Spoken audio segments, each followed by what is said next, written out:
दोस्तों, इस वक्त भारत के लिए, भारतीय जनता के लिए एक बुरी खबर सामने निकल कर आ रही है, क्योंकि भारतीय सेना का चीता हेलीकॉप्टर अरुणाचल प्रदेश के मंडला पहाड़ी इलाके के पास दुर्घटनाग्रस्त हो गया है। इस बात की जानकारी सूत्रों के हवाले से निकलकर सामने आ रही है। पायलट की तलाश के लिए सर्च ऑपरेशन शुरू कर दिया गया है, क्योंकि पायलट जो है उसकी मौजूदगी वहां पर दिखाई नहीं दी जा रही है। इस हादसे में पायलट जो है वो लापता हो गए हैं। सेना के सूत्र ने इस बात की जानकारी दी है। एबीपी खबर की अगर मैं बात करूं तो कुछ ऐसी ही जानकारी एबीपी न्यूज की तरफ से साझा की जा रही है और कहा जा रहा है कि सेना के सूत्र इस बात की जानकारी दे रहे हैं कि कैसे जो है हेलीकॉप्टर चीता उड़ान भरते वक्त जो है आसमानी उड़ान भर रहा था, तभी अचानक उसका संपर्क टूट जाता है और वो दुर्घटनाग्रस्त हो जाती है।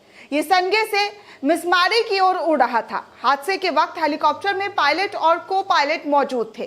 गुवाहाटी के जनसंपर्क अधिकारी लेफ्टिनेंट कर्नल महेंद्र रावत ने इस पूरे मामले की जानकारी दी है और पुष्टि की है कि ऑपरेशन सॉर्टी पर चीता हेलीकॉप्टर का आज तकरीबन सुबह करीब 9:15 पर एयर ट्रैफिक कंट्रोल से संपर्क टूट गया था। इससे पहले आपको याद होगा दोस्तों, साल 2022 में भी इंडियन आर्मी का चीता हेलीकॉप्टर तवांग के पास क्रैश हो गया था। इस हादसे में 2 पायलटों में से एक की मौत हो गई थी। असम के तेजपुर में सेना के जनसंपर्क अधिकारी ने इस बारे में जानकारी दी थी 2022 में कि तवांग के पास अग्रिम क्षेत्र में भर रहा उड़ान सेना का एक चीता हेलीकॉप्टर 5 अक्टूबर 2022 में सुबह तकरीबन 10 बजे एक नियमित उड़ान के दौरान दुर्घटनाग्रस्त हो गया था। दोनों पायलटों को पास के ही एक अस्पताल में ले जाया गया था, लेकिन एक को बचाया नहीं जा सका। मृतक पायलट की पहचान लेफ्टिनेंट कर्नल सौरभ यादव के रूप में हुई थी।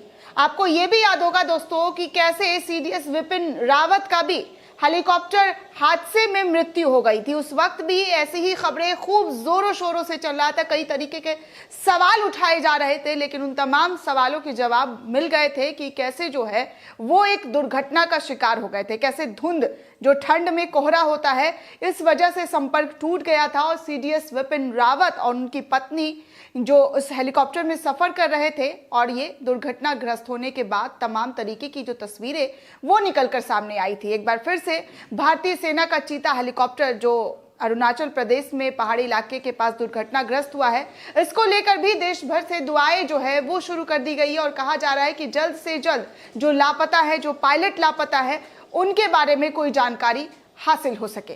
दोस्तों, इस पूरे रिपोर्ट को लेकर आप क्या सोचते हैं, आपकी क्या राय है, हमें कमेंट सेक्शन में जरूर बताइएगा। साथ ही साथ नेशन 360 को ज्यादा से ज्यादा लाइक, शेयर और सब्सक्राइब करना बिल्कुल भी ना भूलें।